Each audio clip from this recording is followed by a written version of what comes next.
You don't need to watch Last Airbender to appreciate the Aang movie. You don't need to watch Korra, or you don't need to watch Last Airbender to appreciate Korra. They're their own things. You can just like watch the movie and be like, wow, this is fucking awesome.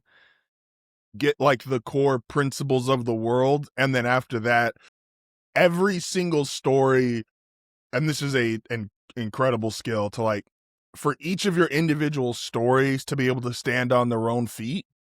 Like, it would not matter if, like, for example, there's a world where Korra's the first show that comes out, right? And instead of being like, all right, we'll show you the next Avatar, they're like, well, no, we're going to show you the previous Avatar. You would have some context of Aang, obviously, because they're so close. But even if you wanted to say Aang was, because at this point you can mess around with it, let's say Aang is 2 full generations behind, right? Because Aang's already 100 years old anyway. So it's like, you're like, oh, this is what happened 300 years ago with the second previous Airbender. And you could do Aang's story and like that would work. They don't need each other to go in this chronological order. They all stand out unique. And that's really fucking tough to do because most stories can't do that. Most stories and most authors need like a base and then they have to keep expanding on that. Avatar is proof. If you remember, we used to have this conversation, this is probably a few years ago removed now. How hard is it to replace your main character? And in most stories, it feels impossible. Yeah. Avatar has absolutely done it. I'm aware they're considered 2 separate shows, but if you consider Avatar one world. It's one world, you know, and I think about how, again, I'm a big Sanderson nerd. I love my Brandon Sanderson books. I think about how he did his book series Mistborn and the concept of like, hey, I want to take this fantasy world and tell a story in this fantasy world and then do a sequel series set 200 years, 300 years after that, after the events of this first trilogy. So like 98% of the characters are dead and I have a new batch of stuff, but now I get to play with how all of that's evolved. And it goes Sanderson and it goes Avatar are like the 2 things that I think do it so ridiculously well. Because I talk about this all the time. It's a sandbox.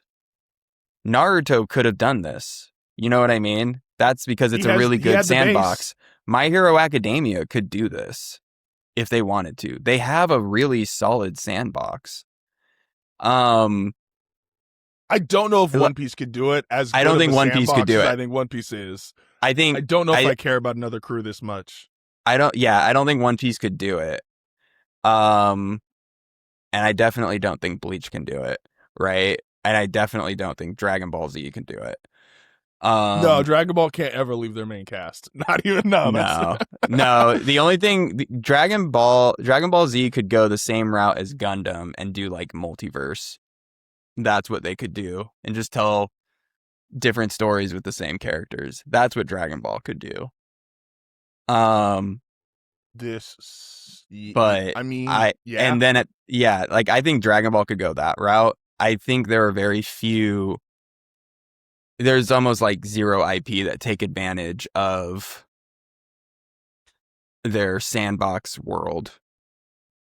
And Avatar, dude, I nerded out when they were like, yeah, we're gonna go beyond the map, and oh, this is an area that's like technically beyond the map, and I was like, oh, cool, okay, so there is like more to the Avatar world. This kind of sets up more things to play with, right? And then they get beyond the map, and we find the skeletons of the other 3 lion turtles, because we know there are 4 lion turtles.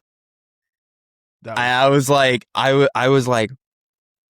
my jaw hit the floor when I saw that. I went, oh my God, dude. Because at this point, if you're going chronologically, like say you've never seen Korra, you don't know what the lion turtles represent. You haven't gotten the Avatar Wan story, right? Like, think about, like, if I was showing this to my kid, we're not going right to Korra. I'd show the movie first. Yeah. And so my kid gets to draw this now through line. And then we get into Korra, and, that takes place, what, 50, 40 something years after the events of this movie.